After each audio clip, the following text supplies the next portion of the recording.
Welcome back, everybody, to another Growth Support Conversation. My name is Neil, and today I'm talking with Jenny Chudy about leading from the middle and everything that it means to be part of the sandwich between executive leadership and the front lines and everything in between. But I'm not going to dive too much into it because I want you to meet Jenny. And Jenny, you want to introduce yourself and a little bit about yourself?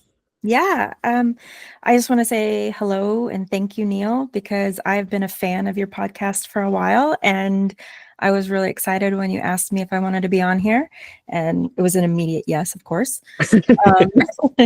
Um, but yeah, so I have had a kind of a meandering career, I think, like a lot of people that I have met in support, particularly in leadership positions. I kind of came into it by accident. I had been doing something very different. I had been teaching yoga for a really long time and really enjoyed that. But then I started to learn that I was not enjoying it as my personal practice anymore, and it was becoming a job. And I didn't really want to do that anymore, but I didn't really know what I wanted to do next. So I kind of fell into support and then found that I found my home and I really loved it. And I think I had a little bit of maybe a fairy tale journey towards leadership where I just kind of kept succeeding without really looking for it, which I recognize that that is not always the trajectory. And so I'm very grateful for that. It has made it a little bit more challenging when I have had to really work for it sometimes because, oh, this doesn't just happen. You have to really go for it and manifest it. But yeah, I found that I really enjoy leadership, particularly what I would call upper middle management. It depends on, I think, your organization, your background, what you might call that. But I think a lot of people see it as a stepping stone, and it's actually somewhere where I'm very happy and comfortable, and I really enjoy it. And I wanted to talk about it with you. I love it, and I love the topic that you brought as well. I'm curious what you say you really like that upper middle. What do you like? Obviously, being executive is very different from, I would say, proper middle management and Mhm. early management tiers. What do you like about the upper middle part? What do you like to say there? I think it's where I tend to say that I feel like where real leadership happens or where leadership gets real. And I don't mean that in a conceited way of like, everybody else's leadership means nothing, because that's not what I mean by it. But it's incredibly challenging. There's so many different components. When you're first starting out as a leader, you really, I think you learn a lot, but you're really only focused on this small portion. You're usually focused on your small team. You can really kind of funnel down into that and kind of tune everything else out, right?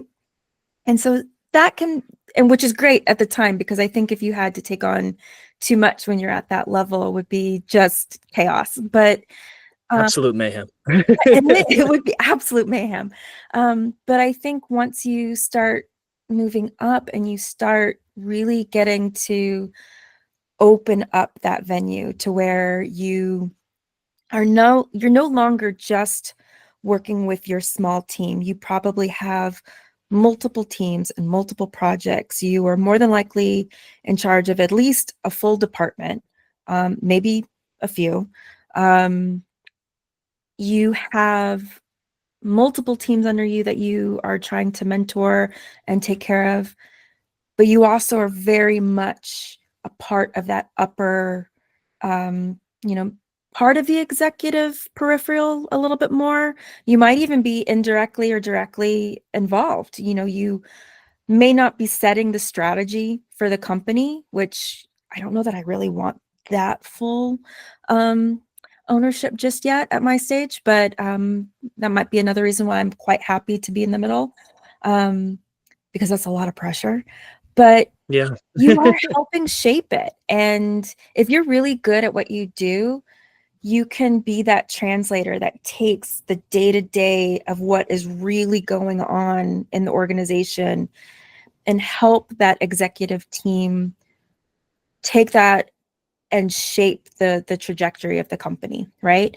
And that can be really exciting, I think. But you don't have to lose that leadership component. You still are mentoring people and helping them with their careers.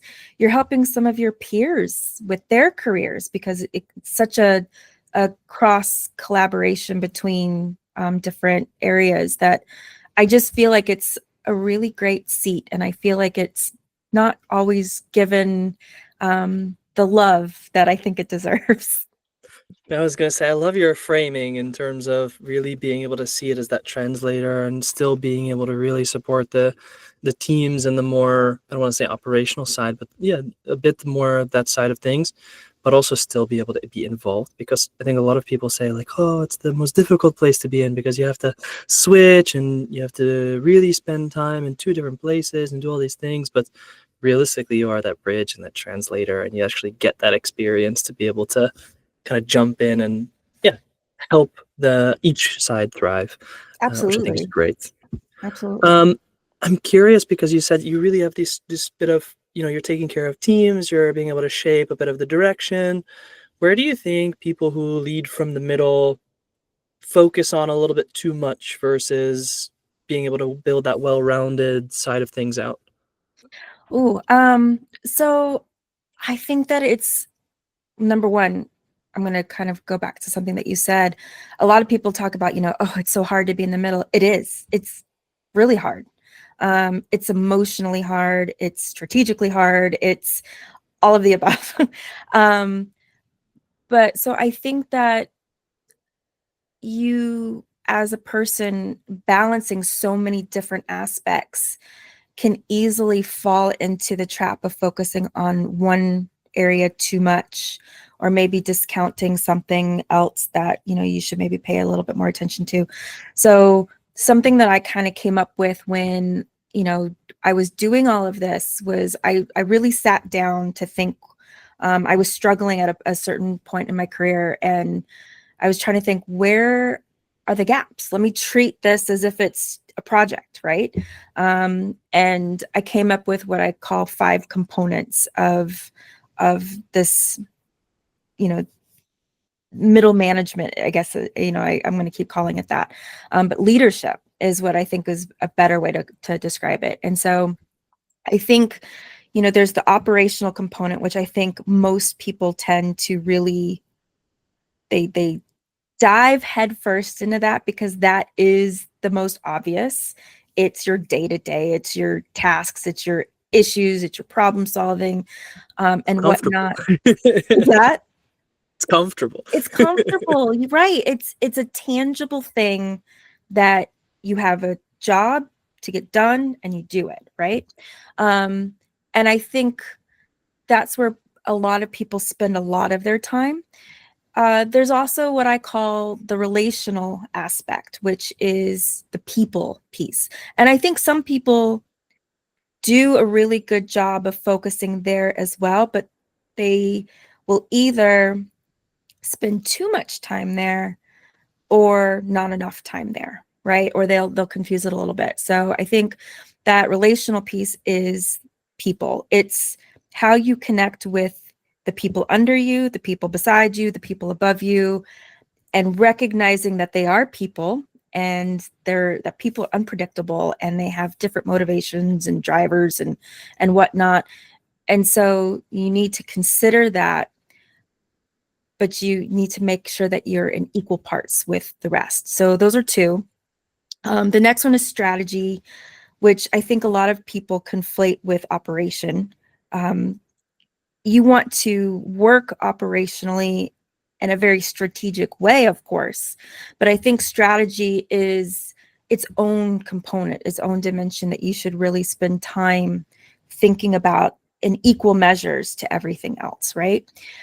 So this is the why behind what you're doing. Why are you doing it?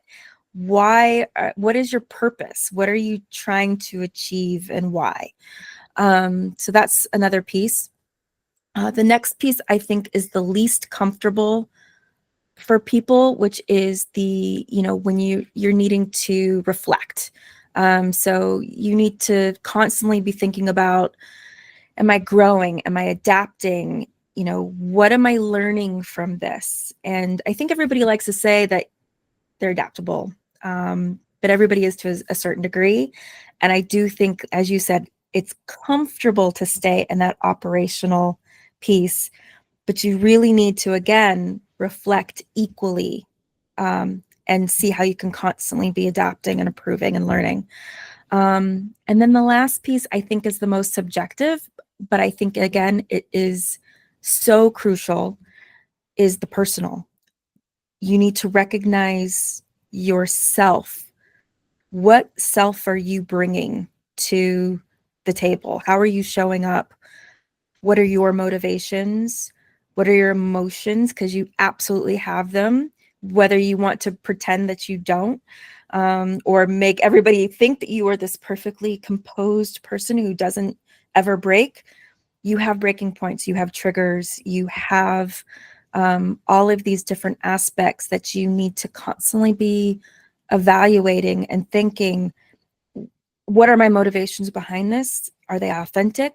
Are they helpful? um, you know, how am I showing up for my team, for my peers, and for the people that I report to? I think those I hope are that answers five. your question. Yeah. I think it's absolutely fantastic. I mean, just to kind of summarize those five, it's operational things that you really are the day-to-day, how things run, actually moving things forward in an action base, actually having that relational aspect with people, being able to help them, actually support them grow and engage your teams, focusing on the why and the actual direction that you're moving in. I think to Mhm. combine all of those things, I really like the quote, a leader is supposed to be able to relay and help people understand the why behind the what and help them with the how, where you can actually help, if you are focusing on that strategic aspect, help your teams to understand why the operational things are happening and even engage them to improve them in that sense, where you can Absolutely. really build those good relationships. Yep. Um, And to take that even a step further, I think as a leader, oftentimes you need to really focus on making the implicit explicit for your team, because the higher up you go, the more I think you forget that what not everybody knows. What is just absolutely common knowledge to you, where you're like, oh, everybody knows this. It may not be. So that's another piece that I think is really great when you're in the middle, is to, you're being that bridge, you're making the implicit explicit, for your I think that team. that was one of the things that I struggled the most with at some stage, and I still do with that. I think where it really becomes highlighted is when you set your team up for success with really clear expectations and not leave it to chance, because then you just give things silent permission in that way. Where, Mhm. yeah, if it's not explicitly clear or some things, yeah, you're not setting them up for success. And where it really comes into play, I think, is when you see it in organizational changes or big decisions that happened. Most likely in that upper middle part, you've been a part of the conversations that actually were gradual and led to Mhm. certain decisions happening. But then when you, hey, we're making this change, this is going to happen, the person who is, in the beginning and in the teams and in the operational standpoint, they're like, how did we get here? What did this happen? I want to be a part of it. You're like, yes, of course. Like, it's really important that we translate that as well. There were many things that went into this decision, but Right. it's important to help people understand that and actually bring it to them as well, where it's not just like, oh, okay, was anything considered in this? Why are we doing like? Yeah, because they, when they're only hearing it for the first time, they may not have the excitement that you're expecting. They may also not have the dread you're expecting, depending on so many different aspects. But you have to consider that, like you just said, they weren't there for each step. You might not have even been there for each step. I think sometimes what was always hard for me, probably the piece I struggle with the most, is I love context. I want all the context. And sometimes I have to accept the fact that I have to deal with the ambiguity and I have to live there, as uncomfortable as that is. But I would much prefer context. And then I can filter it the way that I need to, depending on my audience. But I would rather have too much than not enough. And the reason why is because when you're dealing with a different audience, when you're talking to the executive versus one of your peers versus, maybe not even somebody that reports directly to you, but an indirect report, the context that they need is going to be so different. And if you don't have it, you kind of have to make it up sometimes. And you don't want to lie about anything, but, so it's okay to say that I don't know. But you might have to kind of help them understand it without having all the answers yourself. Absolutely true. I wouldn't add anything to that because I think it's absolutely so many cases where you really see that happening. I've been in so many situations where sometimes that decision will come down and you're like, okay, I also don't have the context of why it was made, but this is what we have to do now. So this is what we're going to do, which is a very awkward place to be. It is. It's great. I wouldn't say great. It's easier when you have a lot of trust in the folks that are making those decisions. Yeah, of course. So it's a great place to be when you're in that environment where you're like, I don't really know why this was made. On the surface, I'm a little scared too, but I have faith that the people who made it, are good at what they do and they did it for a good reason. If you don't have that, that's a really difficult place to be, because you kind of have to put on that brave face of, as if you do, everything's going to, work out one way or the other. That other might not be an ideal thing, but you don't want to convey that apprehension when you're delivering that message. So, yeah, of course. I think the context around the trust is really important. Just to say that, I think it's a very, very, very key aspect. I think that the concept that we talked about of making the implicit explicit and all the things that lead up to certain decisions also works the other way around, because when you're leading from the middle, you also need to advocate up and manage upwards when you're talking to people. And there's also times that as a mid manager, I'm like, I know that I need these resources and I need to build this business case for this particular thing. And there's been some times that I'm like, hey, I really need this. And then they're just like, no. Yeah. Okay. But this is everything that I really need. And this is why, and this, because they don't see, just like people who you're relaying down to don't see the things that went into the decision. They might not see your day to day, that all of the things that are happening, of the reason why you need certain resources, the reasons why you need certain things. So I think it also works the other way around, and that's the unique part of being in this position. Since you do understand it, you need to help them understand the reasons why, the value that's in those resources, and et cetera as well. Absolutely. And, I think you and I had talked previously about how, when I was looking for, because I love listening to podcasts and looking at articles and, just constantly learning about new ideas, right? And when I was looking for things for people in our space, it feels like it's always about, how do you talk to the executive? How do you move into the executive? Or, how do you become a first-time manager, right? Those seems to be like the big topics that people talk about. And I think it's important, but I didn't really find a lot for how do you just live and survive and thrive where we are, right?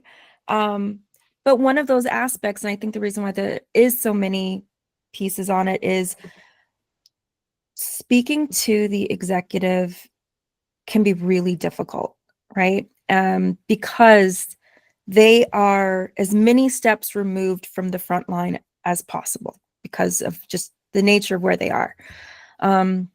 So I had, and actually, I'm going to give credit to this because this is not my idea.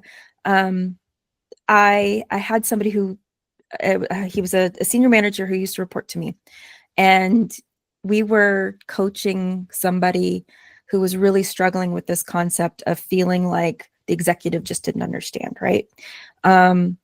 And this advice that he gave, I just remember looking at him going like, I'm 100% stealing that. I will give you credit, but I'm stealing that. And he said, well, you have to think about the personal motivations of versus the business motivations.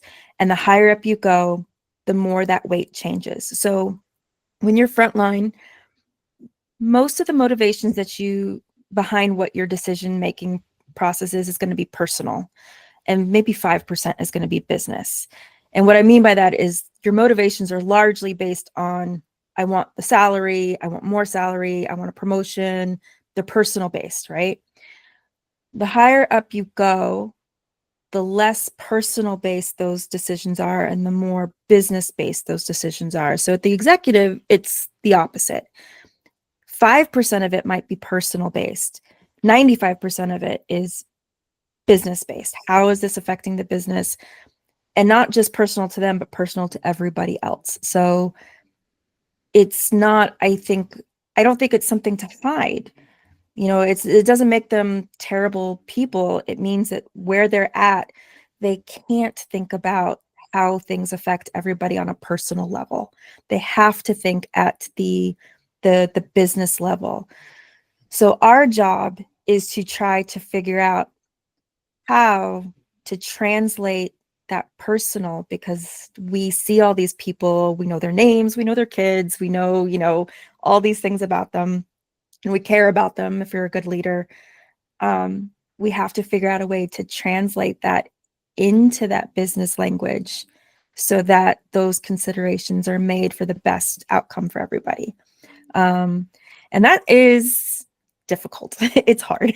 And I think I made the joke, it's turn it into talk about revenue, silly. That's the answer to everything. And it kind of is, but you still have to figure out a way to do it.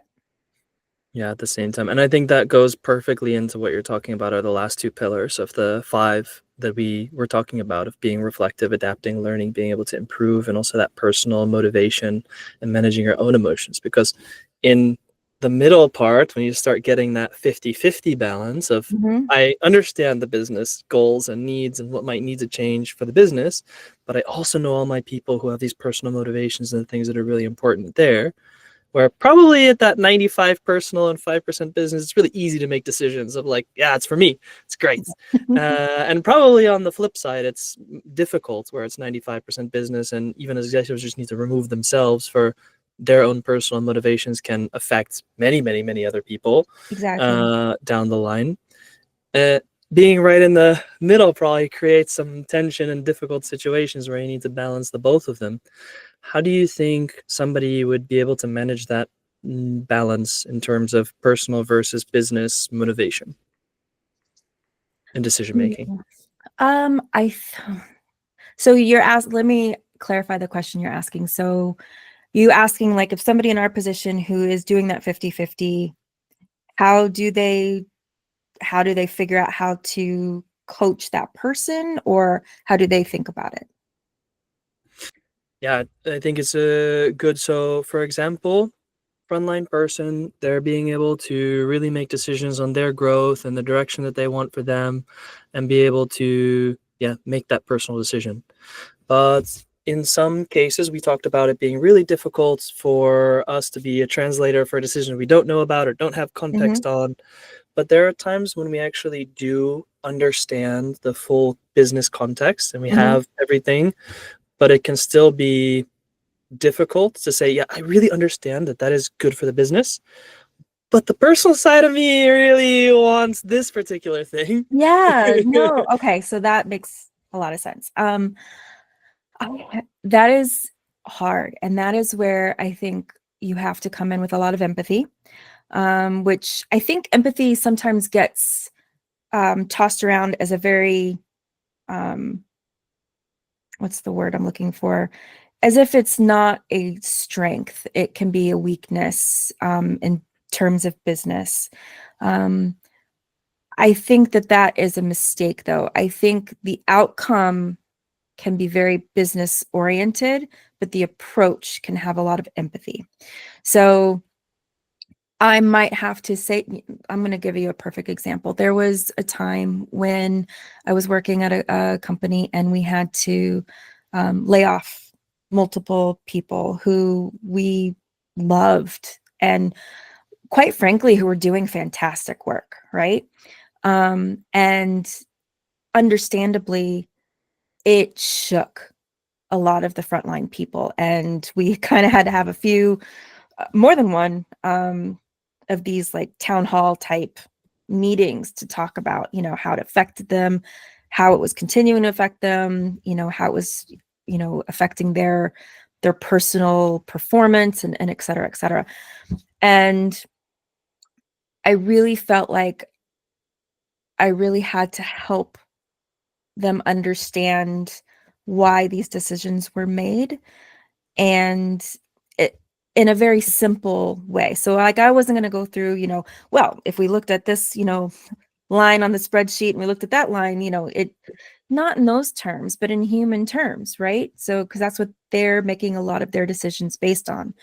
And so, talked about how when you're in a business, particularly for this company, it was a startup, you have so much runway and you have so much that you're trying to do.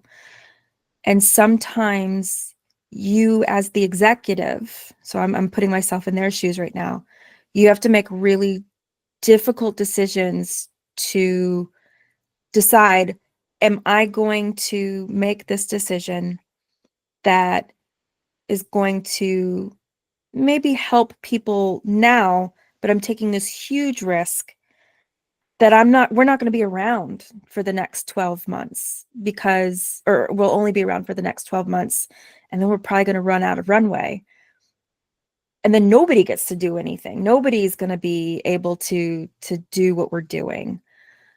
Or do I take this really difficult, painful decision of I'm going to have to cut certain things.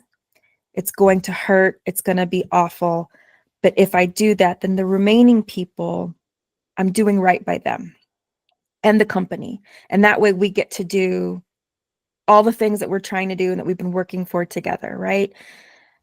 And, let's not forget our customer too, because in this specific space, we had a customer who we all believed very strongly that we were helping by doing what we were doing. Translating that really difficult decision into those human terms of, and I'm not saying that at the end of it, everybody walked away going, gosh, I feel great about this now, right? I don't think that anybody felt happy about it. It was almost like we had to mourn this piece, but it did help people understand it better to where it wasn't like, oh, these executives, they just don't care. They're just, doing these things because they don't care or think about the human aspect. It was able to show them, no, they're actually thinking very deeply about the human aspect in addition to the business aspect. And it was because we were able, as some of the senior leaders, to keep translating, like, this is what we're doing. This is how we're doing it. This is what's vital.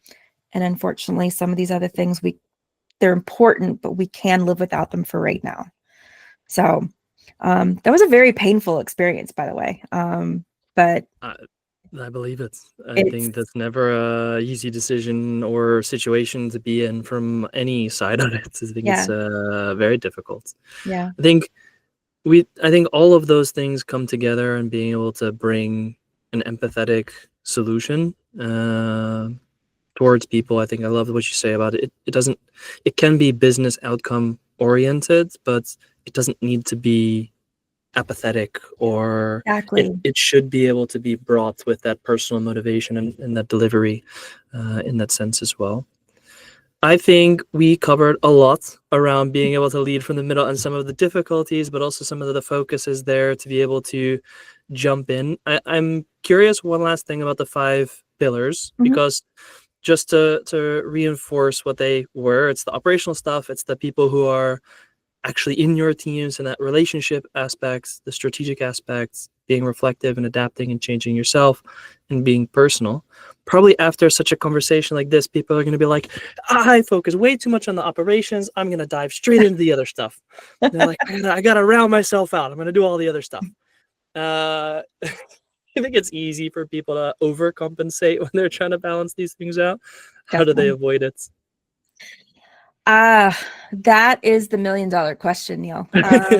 So I think it's just, have you ever heard that that phrase, slow down, we're in a hurry? So I love it. I don't know who actually originally said that, to be honest. I've heard it before and I just love it. But I think you need to slow down and think. So I think a lot of times we get so caught up, kind of like what you just said, like, okay, I'm going to dive in because I'm clearly not doing something right. So I'm just going to dive into this other thing. And I think that that's probably the worst thing that you could do. So you don't want to just hem and haw forever and ever either. You want to, make a decision. But I think take some time to really look at all 5 aspects and see where you feel you're being strong in one and maybe weaker in others. And hopefully you trust your instincts enough to go with them. I think deep down, we typically know if we allow ourselves that space to really be honest with ourselves. I think we know. I think where we do the second guessing is when you don't allow yourself that space, or you are just, comparing yourself too much to something else, somebody else. Just sit and think with yourself, listen to your gut. And guess what? If you're wrong, you're wrong. You're probably going to learn from it. That's another thing that I think is so It's the biggest missing. learning moments. It's the best learning experiences I have ever had, and most people that I know who are really great leaders, is because we messed up and we didn't get it right. The way that Coach Rios always puts it, Andrew Rios, he always says, we had a whale. We had a learning experience. Yes. I have a not suitable for podcast. Oh, it's suitable. What did we call it? Another F. It was another effing learning experience is what we called it. And so, yeah, it was just, of course, anybody who knows me who in my personal life is like, I can't believe she didn't drop the F-bomb, but I'm trying to keep it PG here. But no, if you mess up, you have to have that psychological safety, which unfortunately not everybody has. Depending on where you are, sometimes if you're in a place where there's a lot of fear and uncertainty, that can be really, really difficult.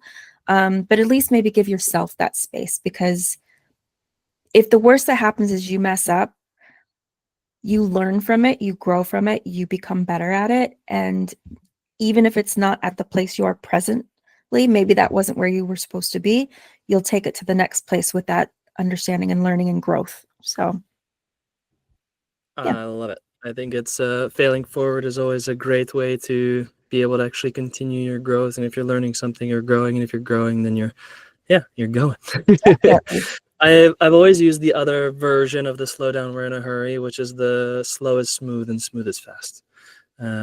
Because if you're going so fast, and then you start to make these shortcuts and mistakes and things. But if you move slowly and intentionally, then it is actually progressing you in the long run faster than Much faster. But because then you don't have to go back and fix it up. I mean, so I'm going to show this just since we're on a video as well. This is what happens when you move too fast. I was in a hurry and I almost sliced my knuckle off. So I have some stitches right now, and had I slowed down, we're talking maybe 5 seconds less, I probably would not have the stitches in my finger right now. So slow down. You're in a hurry.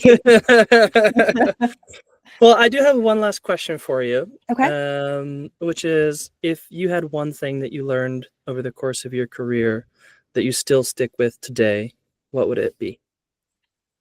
Ooh, that's such a good question.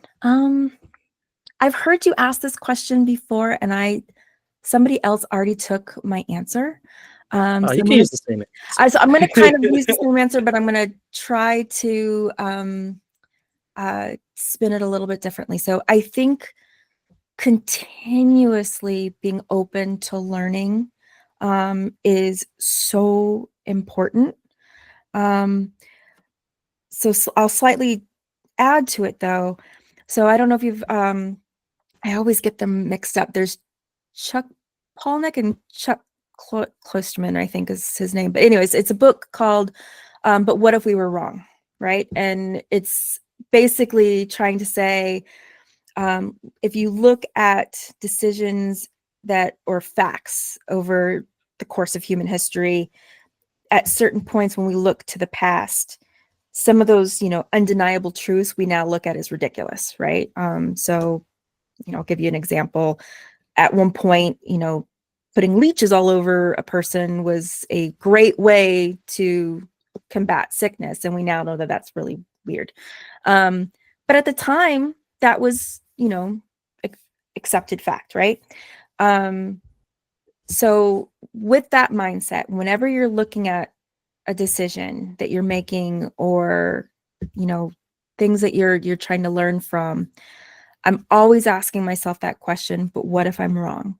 And I don't do that in a way to second guess myself, but it's more of a, what have I not thought of yet? Consideration. Right. So, okay, I think I've got a great solution here, but what if I'm wrong? What would that look like? And where would it be? And that helps me feel more confident about a lot of the decisions that I make, because I go that I'm still wrong sometimes, but it does help me make a more nuanced and, I think, thoughtful approach. So yeah, that's something I learned a long time ago, and I think I've kept that with me for pretty much everything.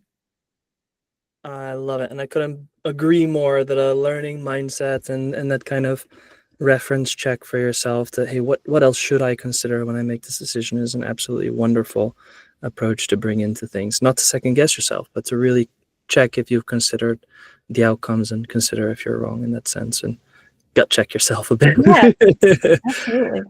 Well, I really appreciate you joining me and sharing all of your thoughts and experiences around being able to make this upper middle management, leading from the middle, really an experience that you can be really successful at, and a really good framework for the pillars and competencies. So thank you for joining me. I appreciate it. Absolutely. Thank you. I hope we do this again, because this was so much fun. I love it. Awesome.